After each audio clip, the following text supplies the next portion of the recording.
Happy Easter, everybody. I'm doing this video for my son Hunter. He asked me to do a video about our family recipe that's been in our family for almost 200 years. It comes from France. My mother is from Tours, France, in the Loire Valley, and it's been handed down throughout the generations now to me, and I'm sharing it with you. So what it is, it's a lamb recipe because a lot of people are scared to cook lamb, so they avoid making it.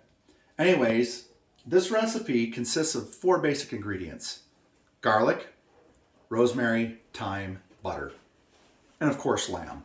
So I'll show you the lamb. This is a leg of lamb, 2 legs of lamb.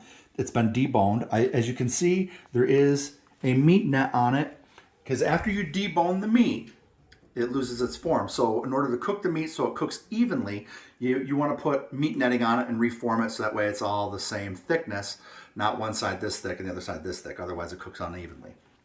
Now, what I do is I take the rosemary and thyme, fresh, you can get it from your garden, and garlic as well, if you grow it, and I pull all the leaves off.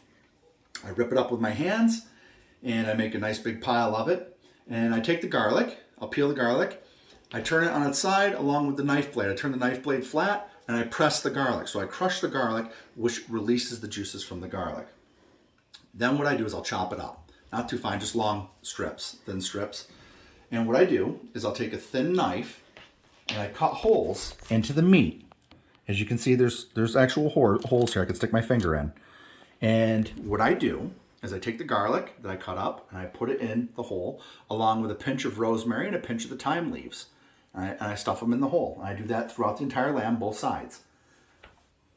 But let me back up. I do that before I put the meat netting on. So don't do that when the meat netting is on, or otherwise you're going to cut the netting and it's going to lose its form. Just an FYI. Then what I do is I take the leftover leaves of thyme and rosemary and I'll put them in a bowl along with the garlic, the leftover garlic. I add butter and I'll microwave it. You can heat it on the stove and melt it, and it infuses the flavors together.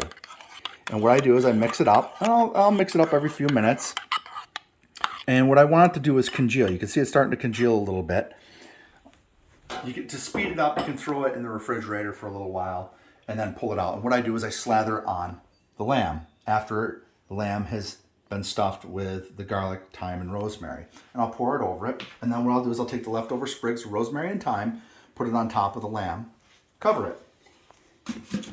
I'll let it sit for an hour or two so it gets down to room temperature because I don't like cooking meat ice cold out of the refrigerator. For whatever reason, it just doesn't come out right. So I'll let it sit for an hour or two, and then I'll throw it in the oven at about 450 to 475 to braise it with the lid off. I braise it for about 5 minutes, 3 to 5 minutes, depending on how quickly it browns. And then I turn the temperature down to 350. Now here's the secret to cooking lamb. Don't cook it well done. That's the secret. Medium is fine. Medium rare is fine. Rare is fine too, not too bloody. But once you go well done, I find that it changes the flavor and makes the lamb gamey. That's my opinion. And I was always taught you don't cook lamb well done, ever. That's a no-no. So, real simple. Rosemary, thyme, garlic, butter, lamb. And the other secret is that the butter, once it melts, okay, it's keeping it moist in there. There's some moisture in there so it doesn't dry out. Is the juices from the lamb, I cook it with the fat side up. So the meaty side is down. And the fat side will cook off, and it keeps it hydrated, I guess, the meat hydrated. And the juices, the au jus, makes a great gravy because of the butter and the infusion of all the flavors. And I make a gravy with it. When I do my mashed potatoes, I take the juices from that, and that's what I make my gravy with. And what I do is I take the juices, I'll dump it into a pan, and then I take cold water. I'll mix up cornstarch with it, mix it up with cold water, otherwise it becomes like cement. Mix that up in a separate bowl, and I heat up the juices, and then I add that water in with extra water, and it thickens. And you can add salt if you like, salt the flavor, and that's it, salt the taste. And then pour it over your gravy and your lamb.